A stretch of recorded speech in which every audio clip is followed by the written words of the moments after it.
د مهمو خبرونو سرټکي. د روسیې د ولسمشر له ځانګړي استازي سره د افغان سفیر کتنه.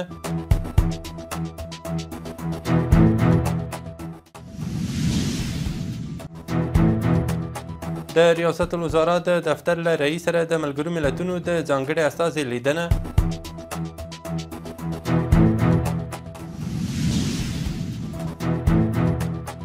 د صنعت او سوداګرۍ وزیر سره د ایراني پلاوي کتل.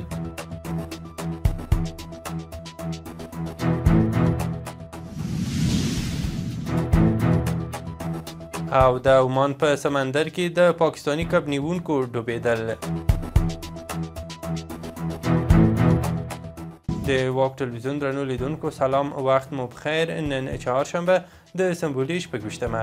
اوس هم بشپړ خبرونه. مسکو کې د افغانستان د اسلامي امارت سفیر مولوي ګل حسن حسن د روسیې د ولسمشر له ځانګړي استازي زمیر کابلوف سره کتلي دي. کابلوف ویلي چې د شانګهای سازمان په وروستۍ غونډه کې د افغانستان د ناظر غړیتوب لپاره اکثریت رای ورکړل شوي دي. ښاغلي حسن دا غړیتوب اړین بللی او ویلي دي چې دا به له سیمې سره د اړیکو او همکارۍ لپاره مهم وي.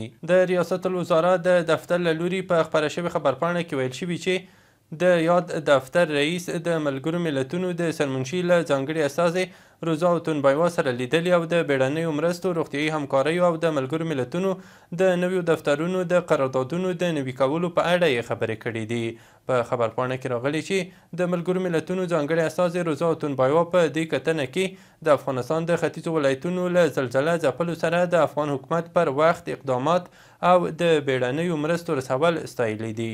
د صنعت او سوداګرۍ وزیر نورالدین عزیزي له خپل ایراني سیال سید محمد اتابک او مل پلاوي سره د کتنې پر مهال ویلي چې د کابل او تهران ترمنځ کلنۍ سوداګریزه کچه باید تر 10 میلیارد ډالر ورسیږي.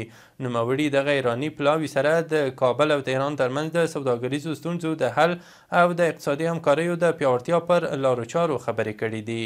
د ملګرو ملتونو د ماشومانو د ملاتړ صندوق یا یونیسف پر خپله ایکس پاڼه په یوه لیکلي بیان کې ویلي چې په افغانستان کې ماشومان له سختو او بې پایو بحرانونو سره مخ دي. په بیان کې راغلي چې با کیفیته زده کړو، روغتیایي خدماتو، پاکو اوبو او د ماشومانو ملاتړ ته لاسرسی په افغانستان کې د ماشومانو د ژغورنې کرښه ګرځېدلې. یاد بنسټ زیاته کړې چې په افغانستان کې د جاپان سفارت په ملاتړ ماشومانو ته بنسټیز خدمات برابر کړي. یونیسف ټینګار کړی چې دا پروګرامونه ماشومان په سختو شرایطو کې د دوامداره بحرانونو له زیانونو ساتي او هغوی ته د زده کړو او روغتیایي پاملرنې خدمات برابروي. دا په داسې حال کې دی چې نړیوالو بنسټونو خبرداری ورکړی و چې په افغانستان کې ماشومان د نورو په پرتله د بحرانونو پر وړاندې ډیر اغیزمن دي. د میدان وردګ ولایت د سید آباد ولسوالۍ اړوند په اونخي دره د پیرون په کلي کې د اوبه او انرژۍ ریاست له لوري د یو کوچني بند د جوړېدو چارې د ولایتي چارواکو په شتون کې پیل شوې. دغه بند چې د اسلامي امارت له بودیجې څخه د شاوخوا 3 میلیونه افغانیو په لګښت د 18 متره په اوږدوالي او د 7 مترو په لوړوالي سره جوړیږي، چې د 18,000 متر مکعب په وړتیا د اوبو د ذخیره کولو وړتیا لري، چې په مستقیم او غیر مستقیم ډول 900 کسانو ته پکې د کار زمینه برابره شوې ده. د کرنې، اوبو لګولو او مالدارۍ وزارت ویلي چې د کابل په بادامباغ کې د 4 ورځو لپاره د کرنیزو او مالدارۍ محصولاتو 33 نندارتون جوړیږي. یاد نندارتون د تل میاشتې په 9 جوړیږي چې 4 ورځې به دوام وکړي. د یاد وزارت په وینا دغه نندارتون د افغانستان د کرنې او مالدارۍ په برخه کې پانګونه د هیواد اقتصادي وده او پرمختګ تر ټولو ډاډمنه لار تر سرلیک لاندې جوړیږي. د بریټانیا د بهرنیو چارو وزارت خبر ورکړی چې هیواد به یې د افغانستان له زلزله ځپلو سره د 3 میلیونه پاونډو بیړنۍ مرسته وکړي. سرچینې ویلي چې دغه مرسته د هغو 1 میلیون پاونډو ترڅنګ کیږي چې په دغه هیواد کې د روانې میاشتې په 11 نیټه د افغانستان د زلزله ځپلو لپاره اعلان کړی وي. د کونړ د زلزله ځپلو سره د مرستو پر دوام د چین د بشري مرستو 4مه جوپه کابل ته راورسېده. په دغو مرستو کې 1500 کمپلې، 1200 چریکي بسترې او 400 خیمې شاملې دي. د افغان حکومت چارواکي وایي چې یا د مرستې به په شفاف ډول هغو خلکو ته وویشل شي چې د زلزلو له امله زیانمنې شوي دي. تر دې مخکې هم چین هیواد د کونړ له زلزله ځپلو سره د 700,000 ډالرو په ارزښت مرستې کړې وې. د افغانستان د اوسپنې ویلې کولو ټولنې اجرایوي رئیس عبدالنصیر رښتیا په خوست کې د اوسپنې ویلې کولو یوې نمایندګۍ پرانیستې ته ویلي چې اوس مهال په افغانستان کې 45 شرکتونه د اوسپنې د ویلې کولو په برخه کې په کار بوخت دي چې د سیمې او ګاونډیو هیوادونو په پرتله د غوره کیفیت او پر نړیوال سټنډرډ برابر سیخ ګول او نور اوسپنیز تعمیراتي مواد تولیدوي، چې په همدې برخه کې نه یوازې افغانستان مطلق ځان بسیاینې ته رسېدلی بلکې ځینو هیوادونو ته یې د یادو توکو صادرات هم پیل کړي دي، چې په لړ کې تیر کال د 150,000 ټنو موادو تړون له ترکمنستان او د 60,000 ټنه سیخ ګل د صادراتو قرارداد له پاکستان سره لاسلیک شو. رښتیا زیاته کړې چې په یاده تولیدي برخه کې 500 میلیونه ډالر پانګونه شوې چې په مستقیم ډول 100,000 او په غیر مستقیم ډول 50,000 تنه پکې په کار بوخت دي.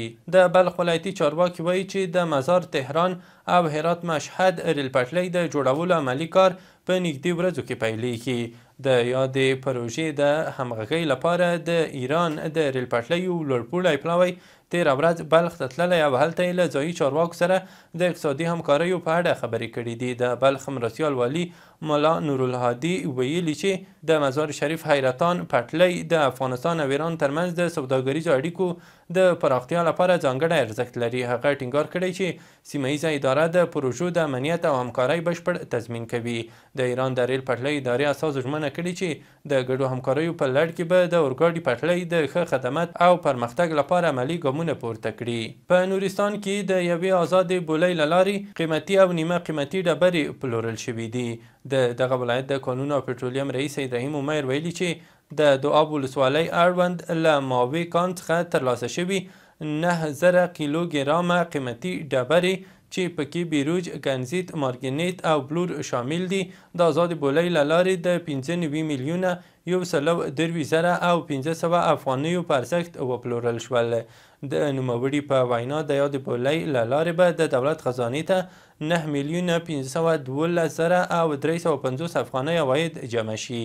د لوګر په مرکز پل علم او شپږو ولسوالیو کې د 402 محلي او چټکو زده کړو ټولګیو له لارې شاوخوا 18,000 نجونو او هلکانو ته د لیک لوست زمینه برابره شوې.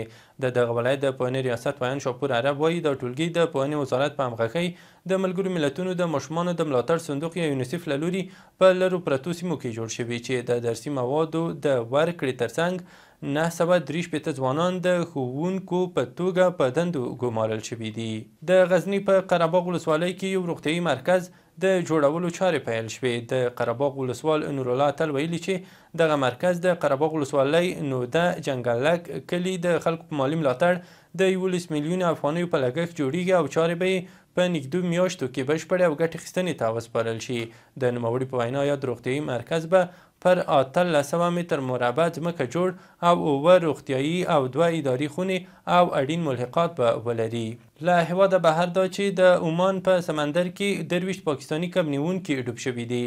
د راپورونو له مخې دغه کب نیونکي د عمان په سمندر کې د یوې کښتۍ د خرابېدو له امله ډوب شوي دي. په راپور کې راغلي دغه 23 کسیزې ډلې یوازې یو کب نیونکی ژغورل شوی او پاتې 22 تري تم دي. او وروستی خبر مو هم دا چې د ایران د اهواز ښار په یوه استوګنیزه ودانۍ کې د غازو ډبې د چاودنې له امله 6 تنه مړه او 3 نور ټپیان دي. ایراني رسنیو راپور ورکړی چې دا پیښه نن سهار د اهواز په پارادیس سیمه کې رامنځته شوې ده. د اهواز ښاروالۍ د اوروژنې ادارې مشر بابک رباعي ویلي چې چاودنه دومره زوروره وه چې د استوګنې ودانۍ په بشپړه توګه ویجاړه شوې ده. درنو لیدونکو له ملتیا مو مننه. وروستي خبرونه مو همدومره وو.